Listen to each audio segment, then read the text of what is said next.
1, 2, 3, 4, 5, 6, 7, 8, 9, 10. Oh man. What's after that? You don't know, huh? I know this. I know 11, 12, 13, 14, 15, 16, 17, 19, 20. Yeah, that's like, I mean, I can go up more, but it's just like I'm not gonna butcher the language of the language of love. Yeah, the language of love. Yeah. Yeah, I'm pretty sure they appreciate you for that. Yeah. So welcome back to Behind the Frames. I'm your host Jerel and Mondo. I'm Armando, your co-host, and today we have our good friend Jalen. Welcome, Jalen. Thank y'all for having me on the show, y'all. You know, this is not awkward for me, but it's okay. Don't worry, dude. It's always awkward for both of us to be on camera, but yeah. So Jalen's been a good friend of ours for 11 years now. 11 years. Yeah, we just calculated that, by the way. Yeah, right. Yeah. We started filming. It's good old middle school days. Oh yeah, dude. We went to Hogan Middle School. Yeah. The year that we went there, it actually was the first year that it was a middle school. It used to be high school. Yeah. I was super excited, but it was such a weird transition for the whole school in general. it was because they made it so we were supposed to go to a school called Springstown, and that was like the middle school for our area. And then that one closed down, and it turned to an adult school. Yeah. And then they closed down the high school, Hogan, and then they turned that into the middle school. And so the whole staff from Springstown just transferred over to Hogan, and then the whole staff from Hogan just transferred over to a different school. It was chaos. They didn't know what to do with us. Literally, it was a cool ass campus though. It was cool. I was super excited to have a locker. It was so dope. But did we have lockers? We did. We did. Yeah, like what years? Okay, the 6th grade. Yeah, 7th 6th grade we definitely had it. Yeah. Oh, I actually didn't go there 7th grade. but they stopped giving us lockers after 6th grade, right? Yeah, because everybody was messing them up. Really? Was it? Yeah. I do not remember my time. I'm 90% sure that's why they stopped giving us lockers. Because I remember in freaking in 8th grade, I was like, why is my back hurting every day? Like carrying all those heavy ass textbooks and shit. Yeah. I didn't even take my books to school. Yeah, same here. I didn't care about school. I didn't either. I was such a goody two shoes back then. I remember. When I had that roller backpack. I was that kid with the roller backpack. I forgot about that. I think everyone at some point in time had a rolling backpack. Yeah, but oh my god. No, I couldn't go out like that. They were the shit. And remember when we had those uniforms, the white polo and khakis? They didn't make us wear them. They gave you a reward if you wore them. So I was like, what's the point of wearing it? Yeah. And then my mom went out and bought me the outfit, and I was like, Mom, no one wears this. Why are you making me wear this? She was like, Armando, you have to do it. It's the rules. And I was like, ugh. So I would wear it, and then when I would get to school, I would like take off my shirt or whatever. And then they tried to start enforcing it, and then they were like, "Oh, if you don't wear it, we're gonna give you detention." And then they started doing it, but then they didn't actually. They basically gave up on us midway through the whole uniform process because they were just like, "These kids aren't gonna fucking listen to us." Exactly. It's like crazy because I think like the year after we left, they just got rid of it. They did. Yeah. Actually, no. During our 8th grade, I think 8th grade and 7th grade, that's when they started becoming more lenient because they were just like, these motherfuckers aren't gonna fucking do this shit, like, you know. And plus, detention in Vallejo wasn't a thing. It wasn't. No, man. Like, no one really had quote unquote detention where, like in the movies, it's like 30 minutes in the class doing nothing. Literally, they were just like, just go fucking home. Yeah, they didn't care. And then, do you remember when there would be a fight in the quad and they would all lock us in? Oh they my would god! Lock all the gates. Oh yeah, because at the school, you know that hallway. Remember, like going from like the other classes to Remember that gate where they would like stop it, like in case of like an emergency or fight and shit. I remember when like if you were on the other side, you were trying to get, you were just trapped. Yeah. Man. Honestly, thinking about it, we could have died. We could have. That was a safety violation. Most likely. I mean, because they had all those kids, like hundreds of kids, just in one spot. Yeah. And it's not like it was that big of an area. It was just the square. But you know, if like that quad with the the middle thing and the circle with the tree and everything, that was like. It was a cool spot, but only the nerds went to it. The benches and stuff. They played. Oh, you're talking about the big thing in the bit middle. Oh yeah, with I like a forgot about that. yeah, they're all playing like Beyblade or Oh whatever. my god, yeah. They would use the remember when back in the day, remember back in the day we had like in the lunchbox, like, you know, that little cardboard little tray. They would use that, yeah. and then they would be like, yeah. let it rip. I remember that. I forgot all about that. I just Yeah. had a flashback. Man, Yeah. Do you remember like how bad of a problem the birds were? I would get Oh shit my on God. every day. Bro, dude, what's it called? No, I didn't get shit on. You in middle never school. got shit on? In high school, I got shitted I on. would get shit on. Yeah, all the same time. here. High school, definitely. Like middle school, I lucked out so many times. Like Yeah. there was one time where a bird just pooped, and I was like this close to hitting me. Oh my god. Man, but yeah, in high school, I remember I got shitted on in freshman year, and then I remember I was told it's good luck, and I'm just Oh, like, God. what the That's fuck? It is not luck. good luck. That is not good. That's foul. That's Yeah. what that is. I remember I was walking in the quad right next to the circle thing, right? I just walked past it, walking towards like the front of the school where the auditorium is. Yeah. And then I thought it was like the bell had just rung, so I was walking to class, and then all of a sudden I felt something on my head, and I was like, I looked at my fingers like, did someone throw chocolate milk on me? You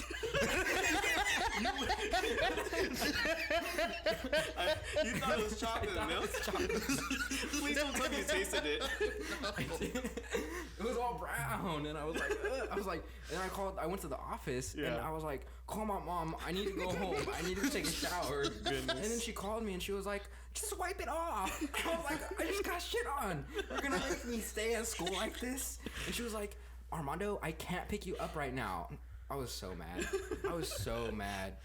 Yeah, no, dude. Yeah. Luckily, I got shit. Actually, no, I got shit on the hair once, and I was like, fuck. Yeah, that was terrible. Did you ever get shitted on? My freshman year, after like lunch ended, I forget what I was doing, but I was coming back from the basketball courts. I know I wasn't hooping for sure because I'm horrible, but I ended up getting pooped. I'm like, look, this is all my hood and my bag. I'm like, oh nah. Goodness.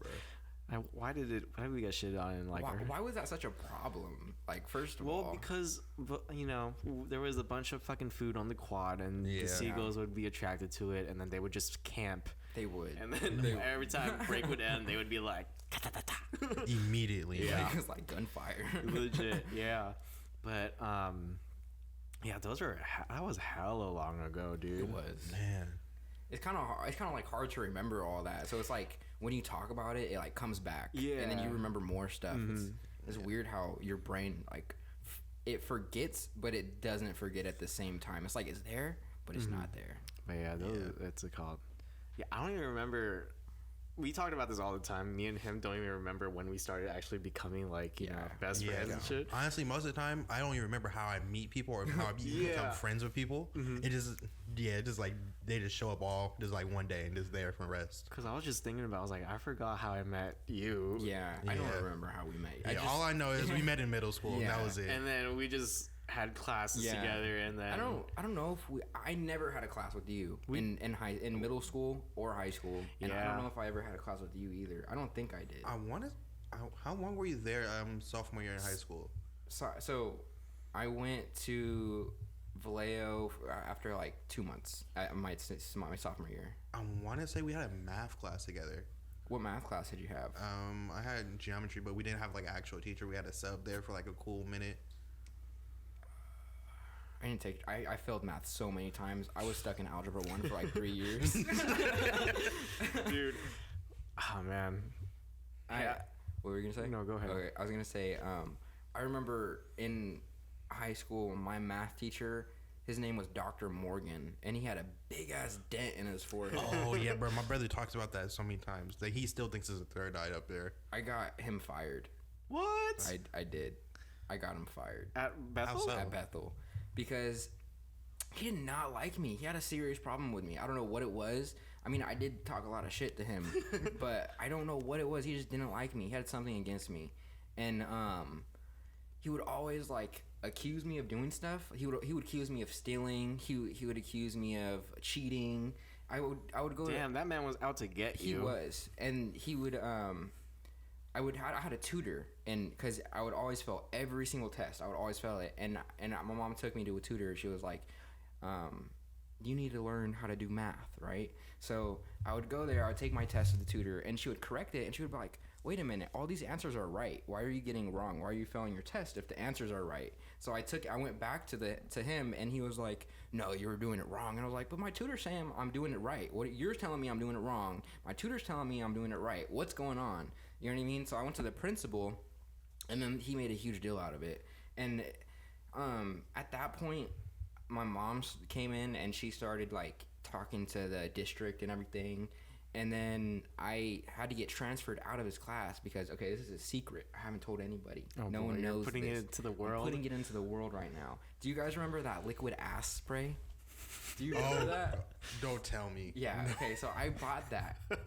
I went and bought that, and he had this thing where every single day he would call the office on me. He would send me out of class every single day, no matter what. The littlest thing, he would call the office on. It wasn't just me either. It was like everyone in the class that he didn't like, and so I don't think he was cut out to be a teacher. No, he wasn't. Yeah, definitely nah. not. And then so I got the liquid. It was like as soon as we got into class, 6th period, last class of the day, I got the liquid spray. I knew he was gonna call on us, so while he was like standing at the door, I went to the phone and I sprayed it all over the phone, all over it, as much as I could. And then with the rest of the bottle, I unscrewed it, dumped it all on his desk. The whole class ran out because it smelled so bad. Absolute It menace. smelled. And then he didn't know who it was, so he went to this is the best part. He went to the phone because everyone was like coughing and they couldn't breathe in there, and he couldn't smell anything. He couldn't smell anything. He went to the phone, picked it up, put it to his mouth. He couldn't even smell it. The whole class was laughing their asses off because they were like gagging, throwing up, and this man could not smell it. It was the most funniest thing ever. And he was like, "What's going on? Like, why are you all laughing at me? What's going on?" And then the security comes in. He was like, "Oh, I smell like shit in here." It was like the best day ever. After that, I got kicked out of that class. I had to go to a different math class. Bro. It was a math class that wasn't even in my academy. I was in multimedia, and they put me in the math class for I don't know what were the academies. It was like bio. I think it was green. like bio. I think then that math teacher got fired that year too.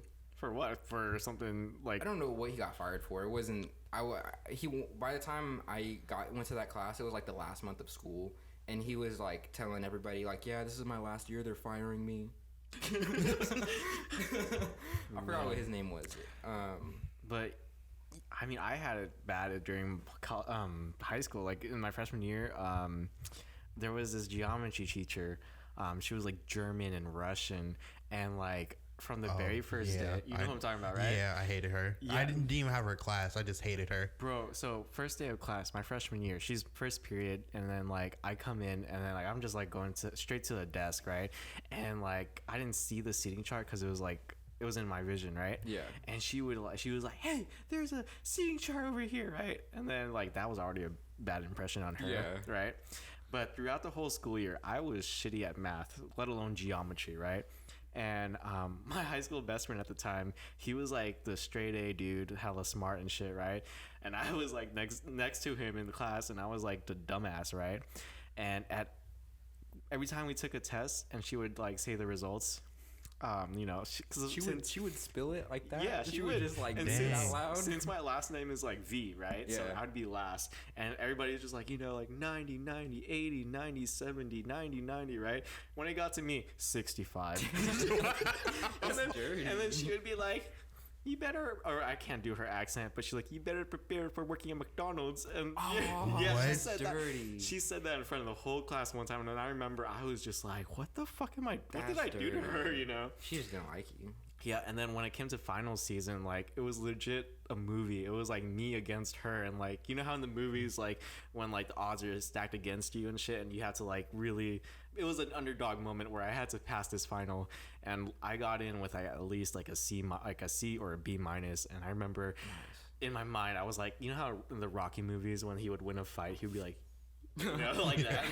But yeah. She was the worst. She fucking made fun of me every class period. She would belittle me, And yeah, dude, teachers suck. I mean, some of them are good. Yeah. But Yeah. teachers suck. Yeah, like if you find like one that really appreciates you and whatnot, they go above and beyond. Yeah. Oh, yeah, above and dude. beyond for you. But then there's always the ones like y'all just told us. It's horrible. yeah. And then we had good teachers. Like me and Jalen were in our senior year. We had like a really good multimedia teacher, and like that's how we started becoming more closer to each other. And yeah, what's it called? We worked together a lot during our senior year, right? We did. Thinking about it now, especially like after finals. Like after like first semester, that's when we really started working a lot. Oh, the light just died. It's okay. We have other lights. It's okay. Yeah, they can't see me. It's okay. Yeah, I'm ugly anyway, so. You're not ugly. You're beautiful. Thank you, man. At least somebody thinks that.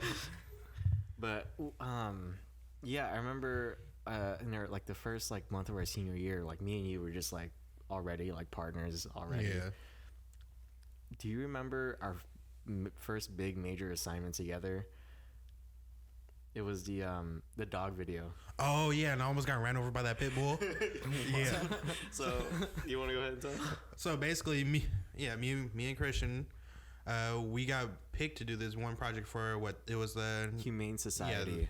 Yeah, where all these whoever, I can't think of the name, homeless dogs, wherever, the dog shelter. Yeah. I probably shouldn't call them homeless dogs. They're not, yeah. I mean, that's what they are. Like, so. yeah, but think about it, that kind of sounds wrong. But anyway, me and you got picked because he liked our work ethic. Yeah. And so we're like, sure, we down for do it, whatever.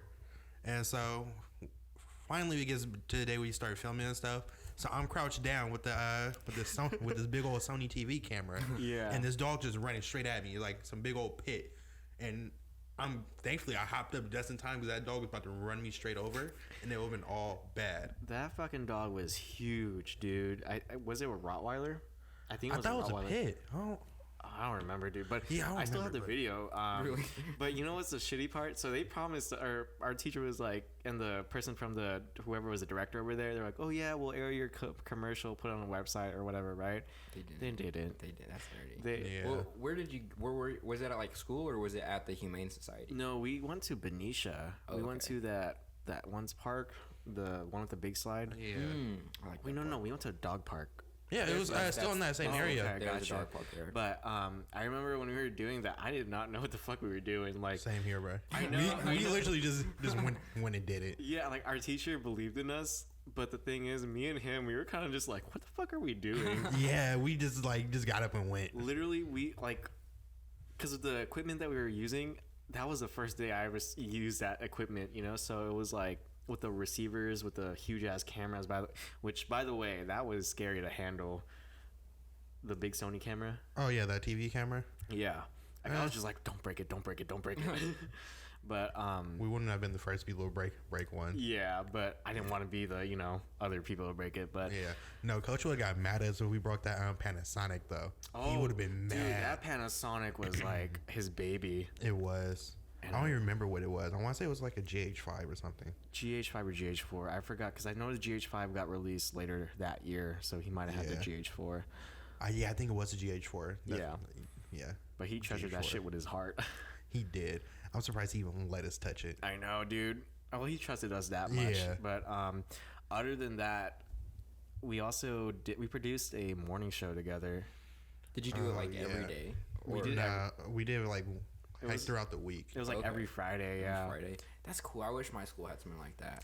But it wasn't like all it wasn't easy. We had there was literally, because we had a vision for it, right? But the thing is, the teacher that we had, coach, he wasn't in charge of it. It was the other multimedia teacher. But Was it a white guy? he was Mexican, right? Yeah, I'm pretty sure he was Hispanic. Yeah. I still hate him.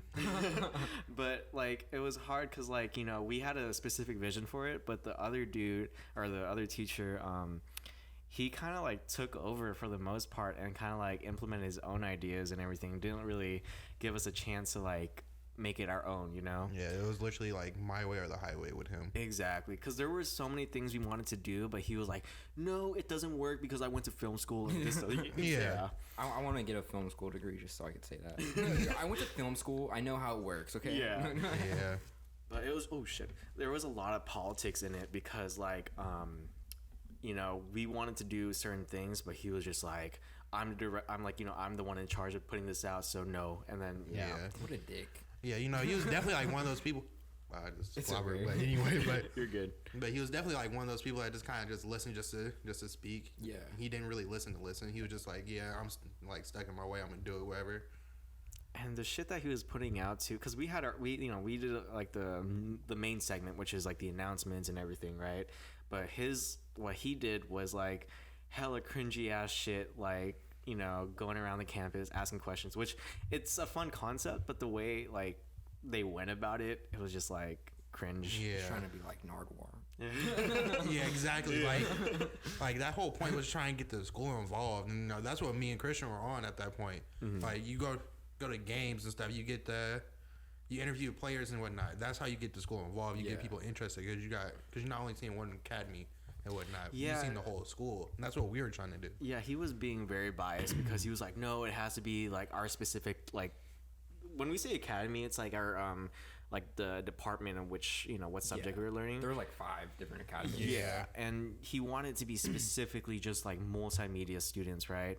And it was just like, That's stupid. yeah, It should be that excludes students from students. You know what I mean? That's putting you in a group. and that's what we had a Yeah. problem with because we were like thinking like we can get this kind of get going because we wanted it to like, you know, go on like after we left. Oh shit, after we left our senior year, so Like like have something for the next kids. yeah, but like, you know, later on I found out that it didn't even live on. So Yeah. you know. You know, in a way, it kind of did when Rizal came back to like discuss Oh, stuff for that yeah. year.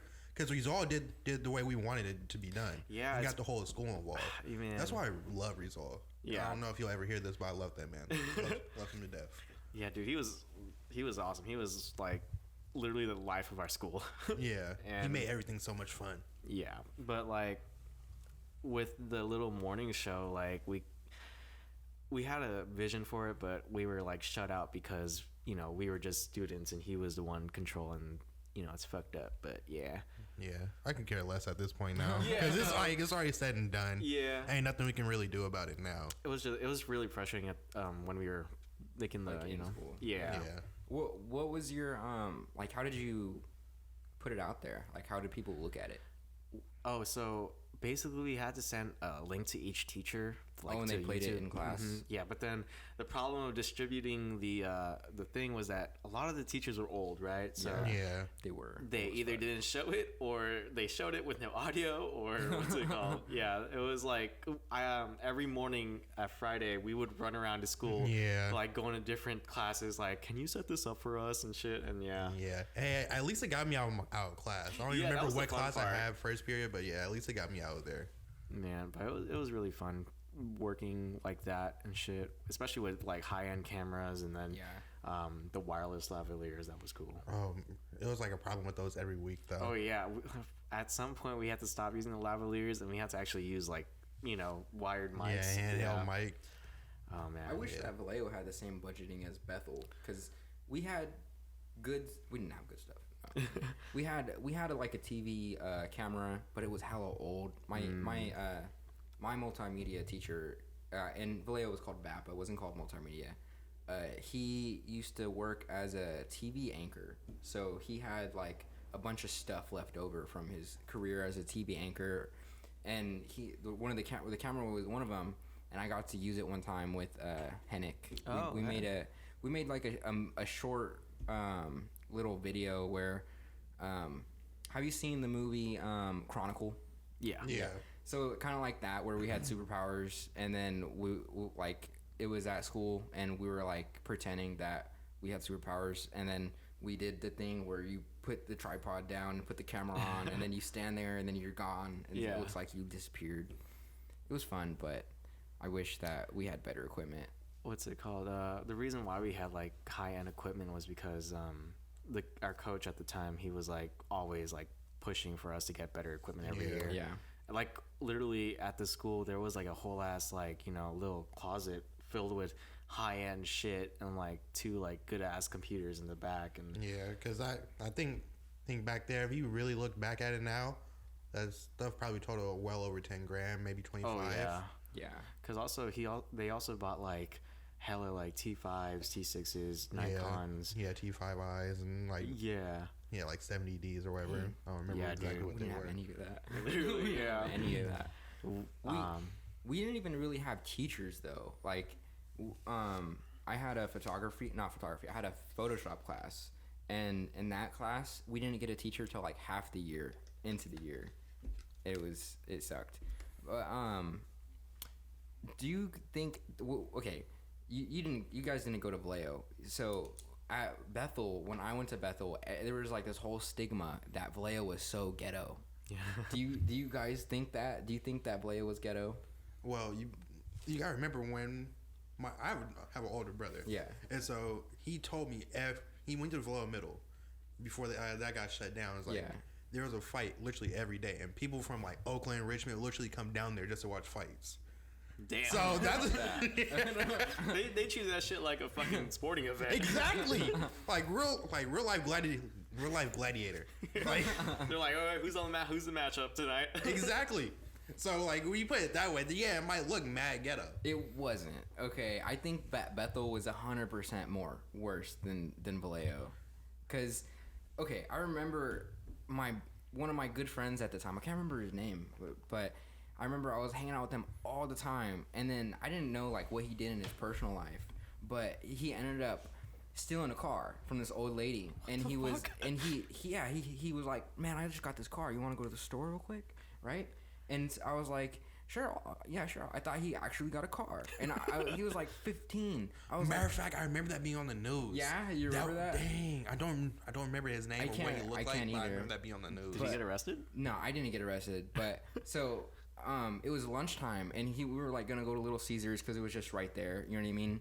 And then I was kind of sketched out because there was like a whole bunch of paperwork in the car, like just mail, like littered throughout the whole entire car. And he was telling me that it was a brand new car, and I was like, it doesn't look like a brand new car. You know what I mean? It was brand new to him.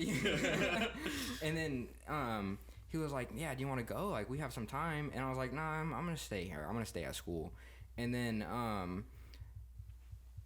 we go to fifth period because I was at lunch, and then some dude comes up to him. I was walking to class with him, and some dude comes up to him with like 3 other dudes, and they were these giant, like muscular, like football player looking dudes, right? And then they're like, hey, where'd you get that car? I saw that you were in that car, right? And he was like, oh yeah, I just got that car. I just bought it. You know, that's my car. And then he was like, no, it's not. That's my grandma's car. Fuck. And then I was standing there like just watching it, like oh, like shit. Well, like what's gonna happen? And then this guy, he was like, nah, that's my car. I don't know what you're talking about. And they were just going back and forth. And then all of a sudden, these dudes just pick him up by the, like, I shit you not, they literally pick him up by the arms, like one on each side, and they just take off with them. I didn't see him until the end of the school day, and then the only thing I see is the school is just ended, and then I see him, and I was like, bro, what happened? Like they just took you, and I didn't see you again. And he was like, yeah. He didn't really want to say anything, and then all of a sudden the cops get there, and then they start chasing him. They're like, hey, that's him, right? And because I guess the kid who's it belonged to his grandma. I guess he like told the principal, and the principal called the cops and everything. Damn. And so the cops got there, and they chased him throughout the whole school, and he eventually got caught at the basketball courts, and I never saw him again. This shit sounds like it's from like a fucking TV show where it's like so outlandish, like some weird sitcom. Like I never especially saw him the again. fact that like the fucking football players took him by the arms. Like, right, how are you getting picked up like that? He was a small dude. I mean, he was like tall, but he was scrawny, and these dudes were like huge. Still, I'm not getting picked up like that. Yeah, I don't care how skinny or big I am. I'm not letting no grown man pick me up like I'm a child. He was a child. He definitely was. That was crazy. I was traumatized. Yeah. I was like, I'm never stealing a car. Yeah.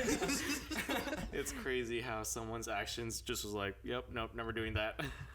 But yeah, I think that Bethel was a lot worse. I had a lot more bad experiences at Bethel than I did Vallejo. Bethel wasn't good at all, dude. No. Literally in freshman year, do you remember the riot? Oh man. Do you remember? I still think about that every now and again. That was a very huge event for us. I don't remember the riot. So it was like 3 days straight. There were 3 days straight, and then the last day it was in the parking lot, right? Yeah.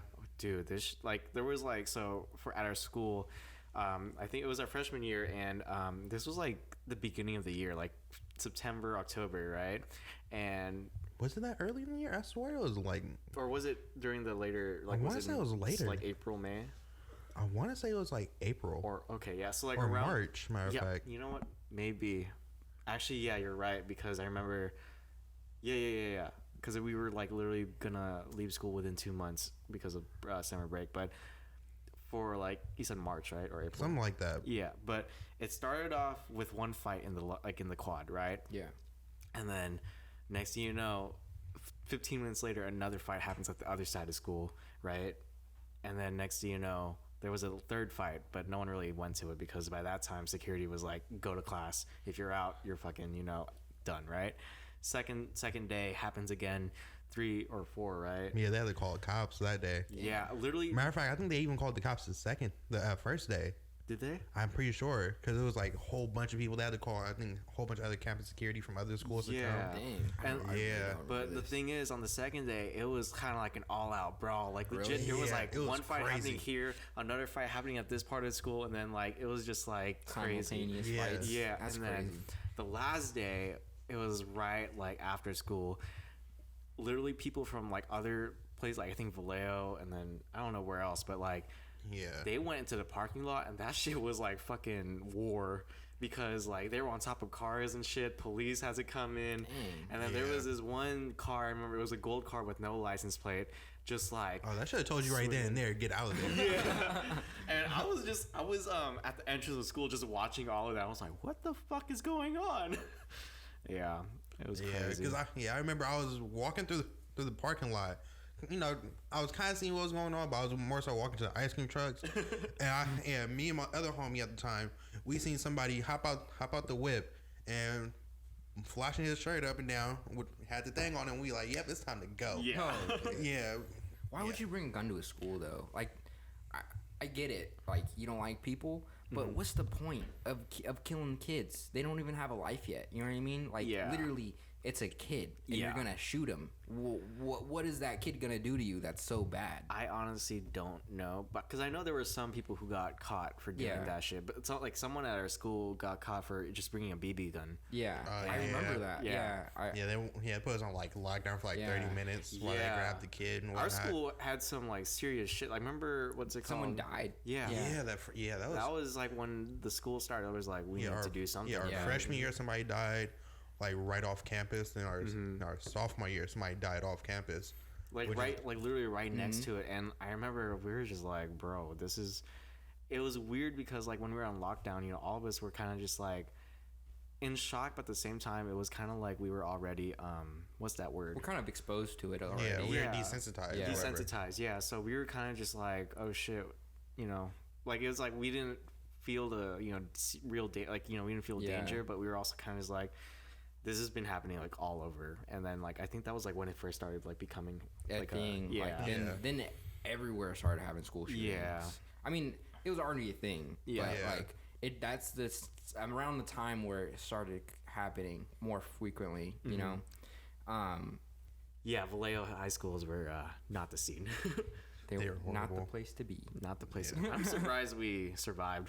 Honestly, yeah. But then again, I am thankful that I went to Vallejo High School just because it gave me certain experiences that I know I wouldn't have anywhere else. And I've met people that I'm thankful for, like you guys. Yeah.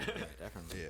I was actually supposed to go to American Canyon. Not American Canyon. I was supposed to go to Benicia Benicia High School. And I did not want to go to that school so bad that I got into a fight just not to go. Damn. Because when I went to Bethel, I got into some shit and I had to leave, right?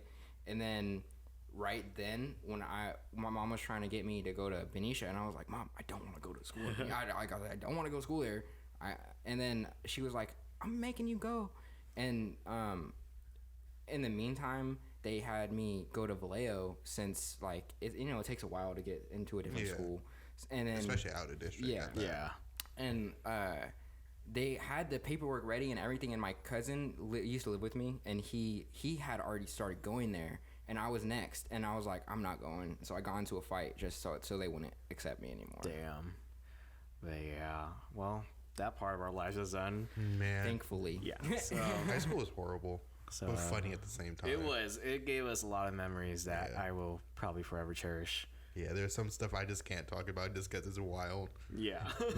But let's move on. Jalen, you're a photographer. Is that correct? You know, I like to think so sometimes. But We all would. But you're not like the typical photographer that follow, like, oh, let's do fucking photo shoots, but you shoot and film. yeah, How's that? expensive. Very expensive. Yeah. But I thoroughly enjoy it. I don't see myself stop shooting film anytime soon, like completely. Like I'm probably gonna try and move more into digital just because it's really expensive and it hurts my pockets. Yeah. So how'd you get into like film photography like right after high school? Well, Well, did you start with film or did you start with digital? I started with digital. I remember, yeah. Yeah, because basically I'm gonna have to kind of just backtrack a little bit. Because basically what got me into photography was third grade. I don't remember this teacher's name, but what she would do, she would come in like probably every couple of days and so for science and whatnot. Because I believe she was retired from teaching, and she was just a good friend with my main teacher at the time. And so she brought her camera. It was some Nikon cool pics. I don't really remember what it was, but she would bring in stuff for us to do science stuff in her camera. She would have me go around taking pictures and stuff. And so she noticed that I was somewhat decent at it, at least. And so what she did, she got my photo printed, and she literally got permission from my parents, took me to the Solano fair to get my stuff submitted into there. That's dope. You know, in hindsight, I'm kind of looking back at it now. They probably just gave me a blue ribbon just because I was a kid. But that meant so much to me at the time. It was like, man, I love it. And just ever since then, I've been hooked on it. My mom's bought me a little digital Polaroid. That doesn't work, but I still have it. You know, then I stopped doing it just because I couldn't really afford it. And that little Polaroid broke. My mother wasn't buying me a new one. So I didn't really take pictures at that time. But fast forward all the way to my senior year of high school. Excuse me, but football season, I just took pictures to get credit, and next thing I know, I just started taking pictures of every single game, and from there, and that's what really got me back into it, and my love for it. Yeah, I remember. Yeah. That's cool. I like how we were talking about shitty teachers, but there's this teacher who inspired you to do what you do today. Yeah, I wish I remember her name. I don't even know if she's still living. Was she old? Yeah, you know, at that time when you're like third, fourth grade, everybody looks old to you. Yeah. But yeah, I don't know how old she was, but I don't even know if she's still living. Hopefully she is. Yeah, shout out to her. Yeah.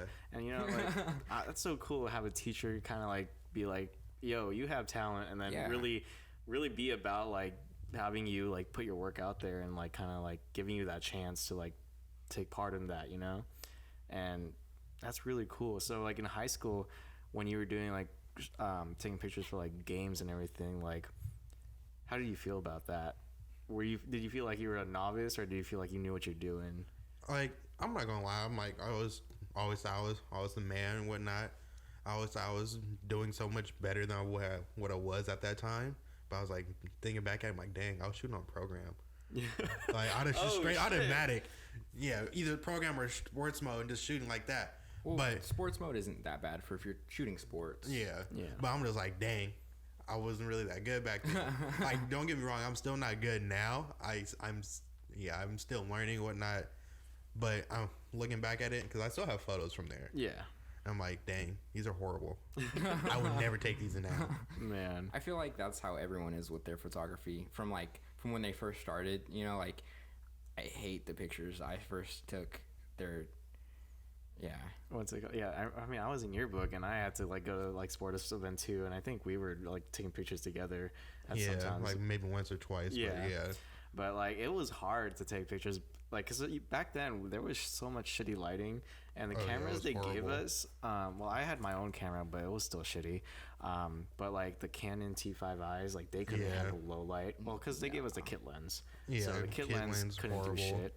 It only stopped at like f4 or whatnot. Yeah, and then I even had my own like telephoto lens, but even then the aperture was like what, f3, I right? had like a blue tint. Yeah. Yeah, because the white balance is off and whatnot. Yeah. Oh yeah, but so yeah, you went from digital. Like, did you have your own digital camera? Yeah, again, when I graduated, my mother bought me a T6. That was my first camera too. I don't like it. I still have it. So do I. I can't sell it because it was a gift. Yeah. And whatnot, and my mom would be mad at me. But I would take it out. I still take it out every now and again. Do I enjoy shooting it and getting what I want from it? Not really. Is that the only digital camera you have right now? Yeah. But because I'm invested in film and stuff. Yeah. So how many film cameras do you have? Is this your only one? I gotta think about that right quick. So I have my Minolta X370. I have this point and shoot. Hey, what is this point and shoot, by the way? This is a Pentax IQ Zoom. Okay. Yeah. Where'd you get it? eBay. eBay. Yeah, this was still somewhat affordable. Yeah. Yeah, but it gives you decent results. Mm-hmm. Yeah, so I have this one. I have two Minoltas, my medium format. I have a Canon, and I believe one more. So like 5 or 6 right now. Damn. How much did that all cost you all together? Yeah. You don't have to answer that. Like, I'm very upfront about stuff. So my Minolta, the X370, altogether that was about 80 before camera prices went out the roof and whatnot. Mm-hmm. You probably still find that like somewhat affordable. Yeah. And then my Minolta SRT, I actually ended up getting that one for free. I'm not gonna go into how I got that because I might get in a little trouble for that. But yeah, and then my Pentax, not my Pentax. This one, this Pentax I have right now, I got that for like 40 or so. Oh, that's a good price. Yeah, I try not to spend like too much on film cameras because they can break pretty easily and I can't get these repaired. Oh yeah. Like especially point and shoots because they cost way too much than what it's actually worth. But my Veronica ETR, which I've been shooting more lately. I got that actually for like a decent deal with everything included, with a lens and backs and the waist level and my eye level viewfinder for like $450. So $450. Oh damn. Would you say that's your favorite? I wouldn't say that's my favorite. I would say my SRT is, just because I have a really good lens on that one, and that one's like super sharp. Can you take the lens? Are they interchangeable? Yeah. Yeah, but I usually only shoot with one lens anyway. Yeah. Wait, what kind of lens do you use? I use a 50. The Nifty 50. Nice. Yes. That's nice. the best. That's the best way. I have a different opinion on the Nifty 50 nowadays. You do? I think that it's still one of the best. It's definitely one of the top tier lenses, but it's such a common focal length though. Yeah, I think that's why I'm kind of like leaning against it now, is because I don't know, I want to experience, or I want to work with new. With like 85 or 35, but 50 is not a bad lens. It's just you have to get the right. Starting. Yeah.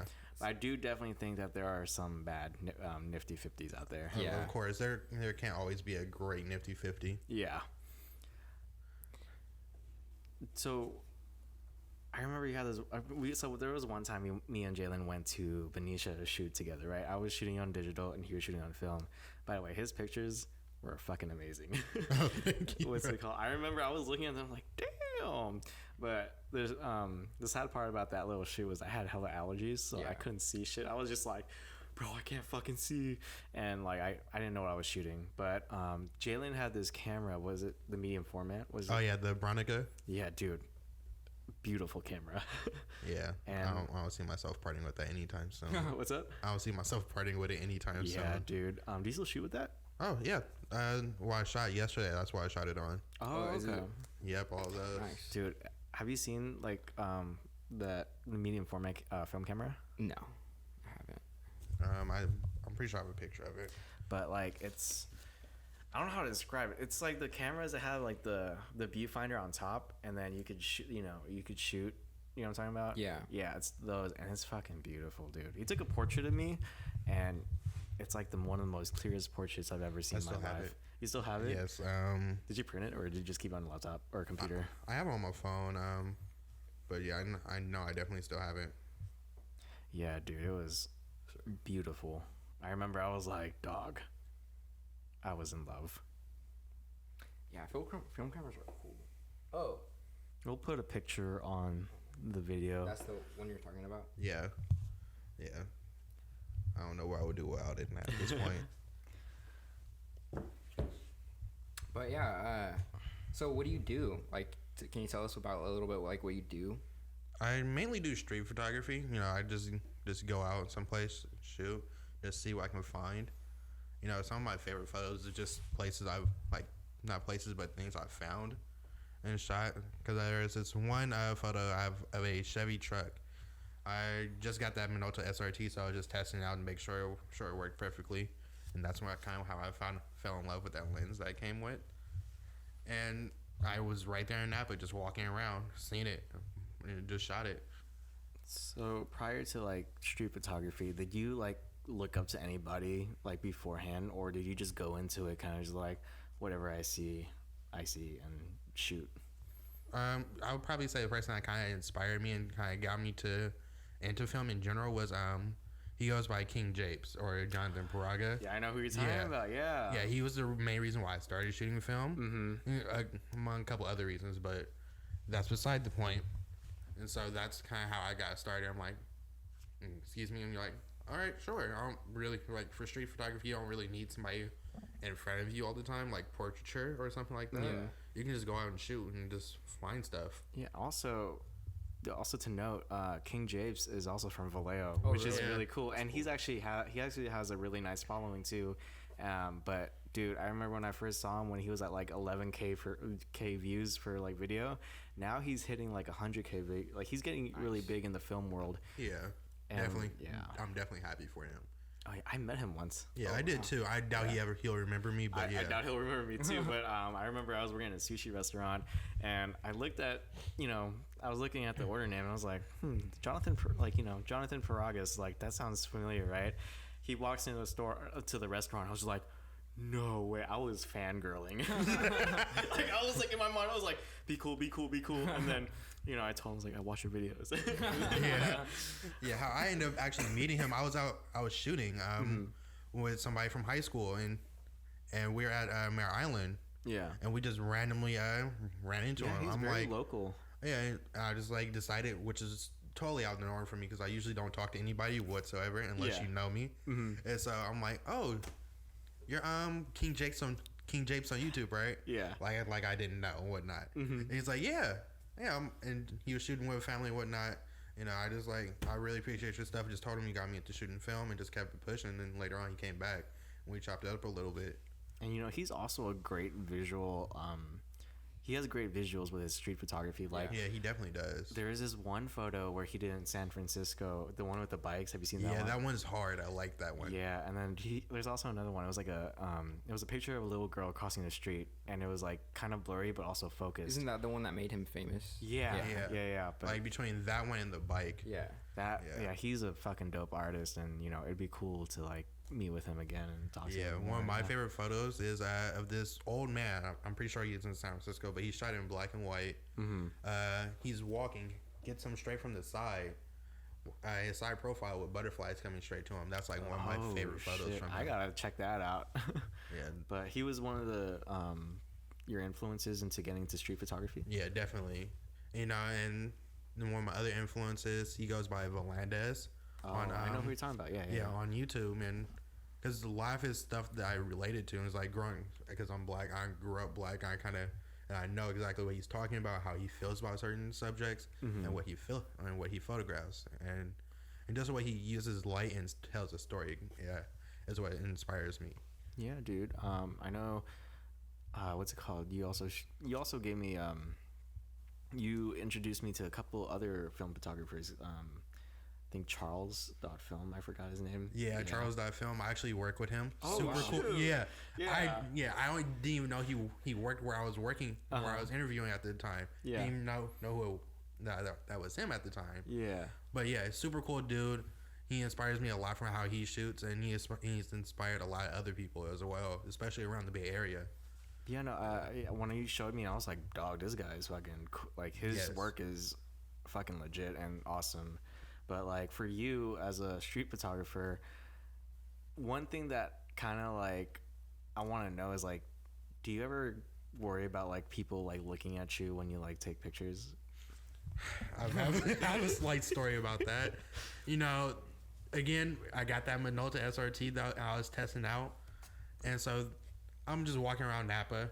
Not a great place for me just to be walking around taking pictures, but that's beside the fact. So I'm not too far from the courthouse, and I see this old truck and whatnot. Don't even remember what it is, but I go and take a picture of that. I think one of my best composed photos. Mm-hmm. And so, as I'm walking, dude kind of pulls up, and being from Vallejo, you don't want no car pulling up on you. Yeah, no. And so I'm like, hold on. And dude's kind of trying to press me. And me being me, I'm not going to let that happen and whatnot. But I kind of defuse the situation because that's not the place you want to have that situation. Yeah. Yeah. Especially me being black. Yeah. And so I'm like, yeah, sure. I just told him what I was doing. And then me ain't harmed by it. He was more so mad because his girlfriend was in the car. I'm like, you couldn't even see her in it. But that's beside the fact. I know why he was like that, but yeah. Yeah. And then is this the photo you're talking about? Yeah, but I didn't even trip off it after. That's pretty fucking dope. Yeah. Do people like when you're shooting, do people like come up to you a lot? Every now and again I'll get the person that like, oh, that's a cool camera, what is it, and whatnot. I would kind of go on my spiel about it and whatnot, talk to them and stuff, but not all that often. You don't get like self-conscious kind of about like being in public, like with your camera, not like with your camera, but like for me, when I shoot in public, I kind of like don't want to point my camera the wrong way because I don't want people to think I'm taking a picture of them. You know what I mean? Yeah. And kind of how I kind of go about that, for one, I always kind of try and get in the background of stuff. If you ever notice if there's people around, I'm always kind of in the background when I have my subject where I'm not really visible. So when you do shoot, do you like, I see like you do a lot of landscapes and like rather than like portraits, what do you prefer? You like landscapes over portraits, or? I want to get more into portraits just to get better at that. But I do like the landscape and whatnot. What do you think compels you to it? I just kind of look and it's like, ooh, I like that. It's just like, is it kind of like you're trying to capture what you see? Yeah, definitely. Yeah. And I think that's kind of why I choose a 50 millimeter, because that's pretty much what your eye sees. Yeah. So that's kind of why I shoot 15. So I know exactly I kind of know exactly what I'm shooting and how it's gonna look. That makes a lot of sense. Is that true? Yeah, it's just about like 35, 50, somewhere around that range. Eyes? Yeah. Oh, I did not know that. I was just that's interesting. But you did do a portrait session recently with actually one of our friends. Yeah. Mm. Oh yeah, Hennick. Oh yeah. There's a couple things that went wrong with that one. What happened? So for one, I didn't have a flash, so I'm thinking, okay, I'll be cool. Just push this film to about 32. Nope. So I'm like, all right, gotta grab the tripod. Cool. Just went with that. Finished that rollout. I still actually need to get that developed. It's just because I'm poor right now. But yeah. Then I went to shoot 35. When I shoot my 35 millimeter camera, I need to get a new battery in that. Oh no. Yeah. But a lot of things went wrong. But you still got some dope shots though. Yeah, this point and shoot, and I was like, all right, bet. Was that what you shot with? Yeah, the only thing I had at the time, and luckily enough, I had a flash. Nice. So, when you go out, do you like take multiple cameras with you? Sometimes. Yeah. Sometimes. Most of the time, I do end up doing it just because sometimes I don't know if I want to shoot one medium format or 35. Yeah, I remember when we did our shoot, you had like three cameras on you. Yeah, I'm trying to get out of the habit of doing that, so I just have like one camera, one lens, and just kind of go out and shoot that way. Yeah, I will say it's harder to bring like multiple cameras to a shoot. It is because like you're kind of just like, fuck, I want this shot, but I have to get it out, set it up, put the other one away, and then it kind of distracts you a little bit too, because you're trying to figure out what camera you should use instead of like getting the shot. You know what I mean? So you miss a lot of opportunities. Yeah. Like, that's in my experience, at least. Yeah. I've noticed that. Honestly, you're completely right. Yeah. Because there's been times where I'm like, oh dang, I hope they don't move while I get this out. Yeah. And then they end up moving. I'm like, oh yeah, that would have been so dope. But yeah. So you work for a film lab, right? It's a camera store, but they develop film. How's that like working with the the things that you actually like doing? Honestly, considering from the place I was working at previously, I enjoy it way more. Yeah. I would imagine. I've met a couple of cool people from there. I actually went out and shot with one. And I think that was the most recent portrait that that was the most recent portrait that I dropped. Mm-hmm. But yeah, I've met some cool people. I was as we were talking about, I've met my coworker Charles. Yeah. Super cool, and other people that are like-minded and like to shoot and whatnot. So I definitely would say it's helped me more than anything, especially getting out and shooting. Yeah. Just because I feel more inspired to go and shoot. Yeah, and what's it called? Do you think this will help you propel you in like your career in photography? I hope so. do you have like any goals like being published or just getting your name out there like that? I personally, I don't care about being published. I don't really care about making money off it. Mm-hmm. If I make money, cool. If I don't, I don't. Yeah. I'm just doing it because I enjoy it. And that's how it should be. Yeah. That's a really good mindset to have. Yeah, like originally I did have that mindset, like, oh yeah, I'm gonna become a professional photographer, make money and whatnot. And then I found myself not enjoying my work. So I'm like, I'm gonna just put the camera down because I suck. Well, I don't want to say that. I think that everyone has a little bit of self-doubt, especially when it comes to something creative, but as long as you go ahead. Go ahead. I was gonna say, as long as you keep moving forward instead of like thinking like, oh, that sucks, you know what I mean, like I'm not a good photographer, like as long as you don't like keep that in the back of your head, I feel like you'll be fine. Yeah, like I've always had, like, probably it's because I wasn't the most confident at the time at that point. I'm still not super confident, but I have more confidence than I did. Especially about my photography. Yeah, I can't say to the point where you're like doing it like when you were saying that you're like when you did try doing it for money, you were just like you didn't like your shots. I think it's because there's the added pressure of like, shit, I'm getting paid for this. Yeah. 2, it's like, is this even good enough for me or the client? And 3, there's the fear of like, fuck, the client waste their money on me and shit. So that's where I can relate to you on that. Yeah, and the funny thing is, at the time, I wasn't even getting paid to do it. I was just going out and shooting, just trying to get my name out there. So so hopefully somebody comes and asks me, hey, I really need a photographer right now. I need you, so I'm going to pay you X amount of money to go shoot this and that. And I'm like, dang, I suck. Ain't nobody come and get me. And partly because, I'm looking at all these other people who are the same age as me, get all this paid work and whatnot. I'm like, and sometimes I'm thinking like, I'm 10 times better than you, and that's also didn't help either because I'm treating it as a competition. Yeah. Well, you gotta let go of that ego of like, I can do this better than you, because everybody has their strengths and their weaknesses. Yeah. Like, as a photographer, I know what my weaknesses are, and like, it could be someone else's strength. And another thing too, when I got back into photography like 2 years ago or a year ago, the reason why I had to leave was because I saw it more as a competition, because like just like you said, we have people our age propelling in this industry, and sure, we may feel like sometimes it's not well deserved, but at the same time, the reason why they're out there is because they're just constantly putting shit out. Yeah, they're consistent. Yeah, like even the person we went to school with, I'm like, at that point in time, I'm like, bro, I feel like I'm better than you. Yeah. Like at that point in time, I wasn't. I'm gonna be honest. Yeah. But I always was that person like, oh, I can do this and that, whatnot. I know more about this and that.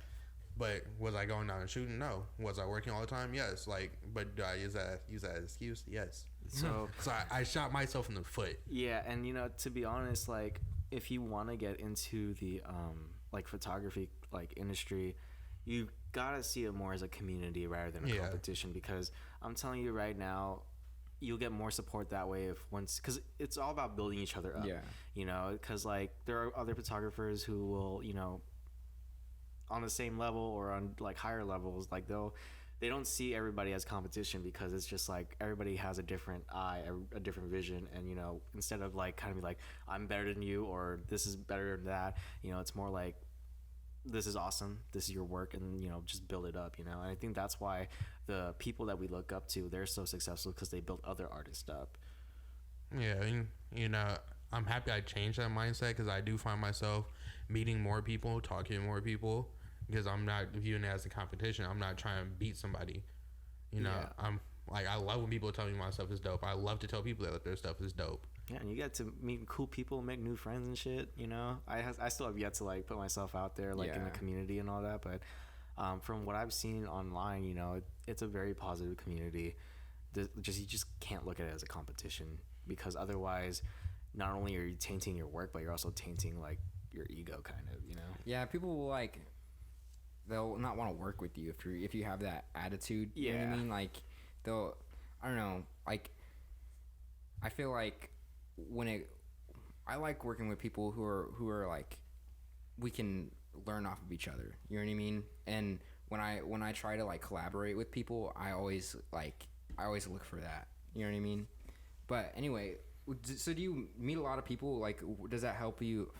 Does your job help you meet a lot of people? I would definitely say I've met quite like a few people that I would never meet. There's this dude that goes by 100 on Instagram. Dante. Oh wait, hold on. I shouldn't be saying names, but no, I'm pretty sure they already know. Yeah. Wait, never mind. Not the same guy I'm thinking of. I'll show you him in a second. But yeah, I've met him because he comes and develops. He's very close friends with Charles, you know, and I've met him. I don't really talk to him. I wouldn't say we were friends or anything, but he knows who I am and whatnot because I work there. But yeah, I've met him and stuff. There's other people that I've recently went out and shot that I've met, and a couple other people that I've met, and that are super cool about it. Nice. But yeah, it's really cool.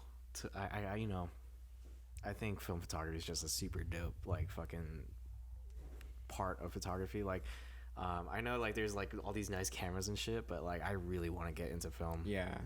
I'll be honest. Like when it comes to film photography, especially, it doesn't matter about the body. It really just matters about the film and the lens. Yeah. As long as you have a good lens, you're straight. And you know, like the difference between film and digital is kind of like, so with digital, it's always you have to get the newer model, and you want if you want to get like clear, crisp photos, right? You don't have to though. You don't have to, but it's kind of like that's how it's marketed, right? Yeah. But with film, it's timeless, you know, because the people, or when film photography first started in like the 1800s, you know, if you look back to all those photos, they're still as clear today. Yeah, it's kind of weird because it makes you think like it's not real. You know what I mean? Like seeing how clear the pictures were back in like 1902. You know what I mean? Like that doesn't look real to me because you can't like you can't fathom how crisp it is. Yeah, because they were shooting on cameras as big as these lights, like literally bigger than the light. It would like the whole table. Literally, they had to do a whole ass like a whole setup, and like I want to shoot large format, but I don't think I ever will, just because there's just so much that can go wrong. It's like really expensive to do. Oh yeah, but the people who get to work with it, man, exactly. I wonder what it would be like to like work with a camera that old. Like, do you think those still exist? They do. Yeah, they do. It's very, like what I've seen on YouTube and whatnot, is like very slow. It's definitely a learning curve. Because it's definitely not like a regular 35 or full frame camera. Oh yeah, of course. Everything is like a lot more math involved with it, and that's one reason why I'm not doing that. And also with like the large format ones, it's done upside down. Yeah. So you have to be like kind of precise with it and like kind of know what you're doing. But it is like expensive, because film, as much as it is getting popular, there was a concern of film kind of dying off because of like the way that it's made, I don't think that it ever will. It won't, but like it's gonna be forever. It probably won't die off until we're old and decrepit at this point. Or if there's no more resources to make film stock or stuff. But have you ever heard of them printing pictures out on metal sheets? Yeah. That's those tin types or whatever. Yeah, I had a customer like a couple weeks ago come in with one. Really? It was super cool to hold and just look at. What did it look like? Was it like a regular picture or was it like metal? It was, I wouldn't say it was like necessarily like metal, like a metal feel. Like it was on like a tin, obviously, but it didn't feel like metal. I'm not sure if I'm like really explaining this really good, but it's kind of weird. But it was like no bigger than like this. Yeah.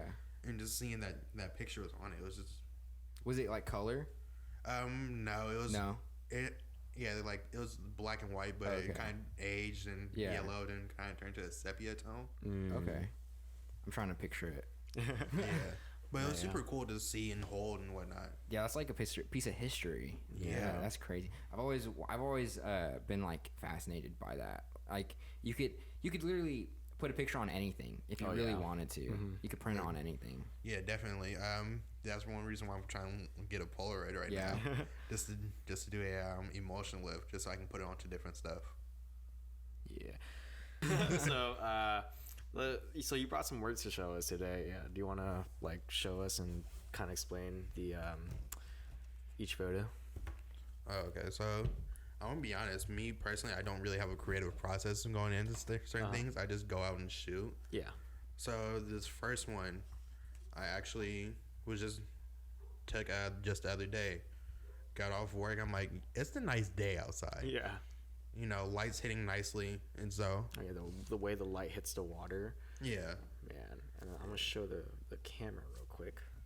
Do you think you can see? No, but I'm gonna just put it in post. Okay. Yeah. You know, I'm gonna send it to you guys anyway. So yeah. So I just see it. And I'm like, I just kind of look down through my waist level and just like, yeah, this looks nice, and just snap it away. Mm-hmm. I kind of underexposed it, but hopefully I can bring that back somewhat. But it also kind of looks good the way it is. Yeah.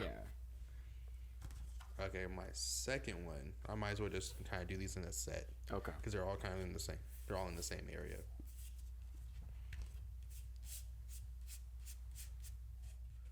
Yeah. So this I've actually shot before. I've done a portrait of my brother over here, and this is at the tennis courts by Cunningham Pool.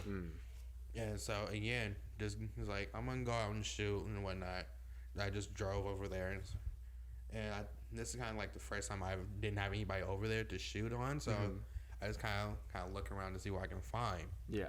And you know, when you look, you can find some interesting compositions, and that's kind of where there's nobody there. It can be kind of hard. Yeah.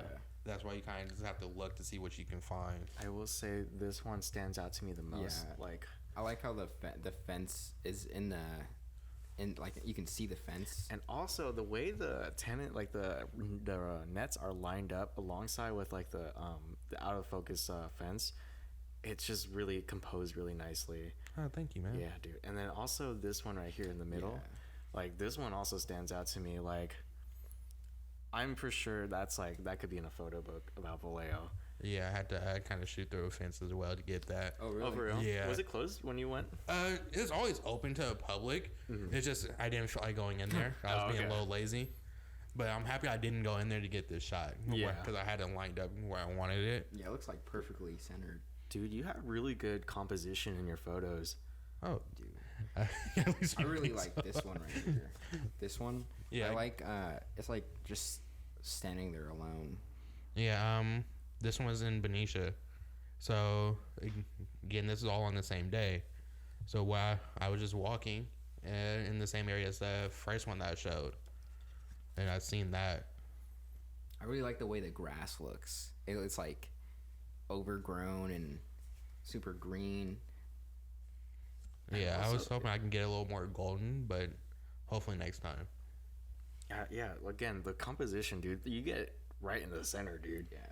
Yeah, you know, again, that's like my coworkers telling me that's what 50. Oh, did it die? Damn. Hold on. Oh, we'll have extra battery. Yeah. We're gonna pause real quick. Yeah. Let's talk about this one. The pool? Yeah. This is Cunningham. I'm gonna go show the people. Yeah. The people.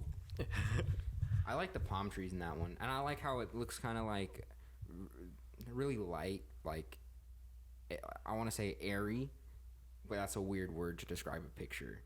Yeah. This one personally, this kind of gives me William Verbeek vibes. I'm not sure if I'm pronouncing his name right, but yeah, or Granny Days, Jason. Yeah, I'm not sure what his last name is, but that's what something. What's it called? What's this little like Fence. Oh, it's a fence. Yeah. Okay, I was shooting through fences that day. I was like, is that a cool film? Like, No, it's not a light leak. Sadly, it was actually a fence. I do like that element though. Yeah, I'm actually end up cropping that out. You're gonna crop that out? I don't like it personally. Okay. Yeah. Wait, it's a really good photo. Like, I really like how crisp and clean it is, and it kind of reminds me of like a nice summer day. Yeah. Personally, I think this is like my favorite photo from this whole roll though. Also, like, what I like too is just like the 4 palm trees, how they're evenly centered and placed. Yeah, like honestly, I didn't even pay attention to that. Sometimes, like when I'm shooting, I don't pay attention to certain things. Yeah. It just kind of ends up happening. Yeah. Yeah, because what I was more so paying attention is, I'm not sure if you noticed, but I have this basketball that's like right there. And so that's why I was trying to get, and so people may or may not notice that. I didn't notice that. I thought it was like one of those things that are just in the water. Yeah, I'm not sure if it's a basketball or a buoy or whatnot, but yeah, that's what I was trying to get. And at least so there's not something like just by itself. Yeah. Yeah, because if you ever notice, like some of my photos, they have like small little details. Because there was this one photo that I took with the Veronica while I was out in Benicia a couple weeks ago. Yeah, I tend to go to Benicia a lot for some reason. I don't know why. But there was this dog that's just peeking over the fence. And I just shot it. And just like you can see his little head up above, just peeking out at me. Yeah. Because I just so happened to turn around at the right moment. I'm like, oh, I need to get that. That's a cool part too, is when you see a little moment like that and just like capturing it. It's like usually your best photo sometimes. Yeah, that's personally like why I love doing street photography. Yeah. How often do you try to go out and shoot? Personally, I've tried to make it a goal to go at least like once a week, maybe twice. How do you keep yourself motivated to do that? I don't. I just sometimes like it's very hard to get out and just like, I need to go shoot. Yeah. But there's other days like yesterday, I'm like, today's a nice day. I don't need to be in the house. I'm off of work, and there's light outside, so I might as well go shoot. I wish I had that kind of motivation. Yeah. Because I'd be just like, do I want to go out? Nah. And plus my whole thing is I just want to get better too. Yeah. That's good. That's a really good mindset to have. And then this last photo right here, is this the same photo from the house but a different perspective? No, this is actually, I'm not sure if we talked about the car yet, but no. Oh, we didn't talk about the car. No. Yeah. It's right here. So these two are actually like right next to each other. They're literally on the same property. And so I've shot this before. I didn't really like the photo. I shot it too far out. Yeah, but as I'm walking, I was like, I like this composition a little bit better than I originally would. But yeah, dude, like these are beautiful. Especially this one. I really like the low angle on the like the foreground being like hella close to the viewer or person looking at the picture, and then the house just like again composed nicely right in the middle, and like the lighting too is just I like how the light shines on this part of the building, and then the rest is like shadowy. Yeah, because usually when I'm going down and metering, I'm metering for my highlights than anything.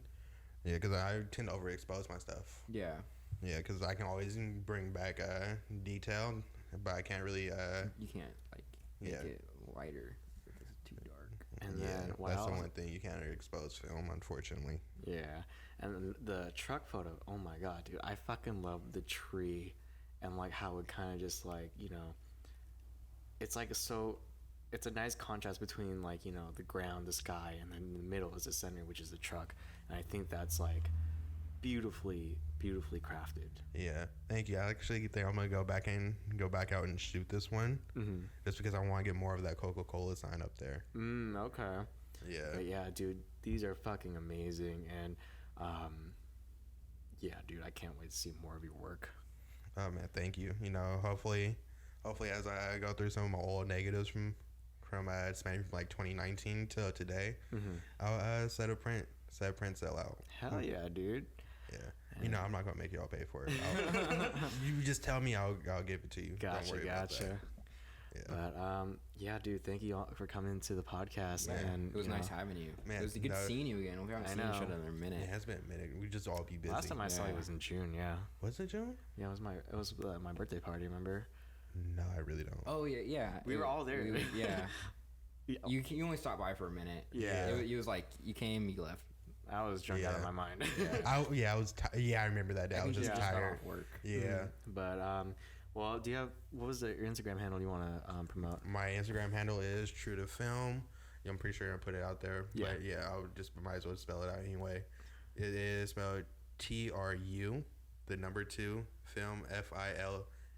Yeah, and you have our shit already, so we don't need to tell you again. Yeah, but honestly, go take a look at Jalen's work. He's a fucking amazing artist, and I can't wait to see more of him in the future. Hopefully we'll have you back on soon, or even shoot with you. That would be cool. Yeah. I'll do a collaboration. You don't have my number, do you? Huh? I have your Instagram. Okay, yeah. Y'all know how to get. We'll figure it out. Yeah, if you want me, you can get in touch with me. Yeah. All right. We'll see you guys.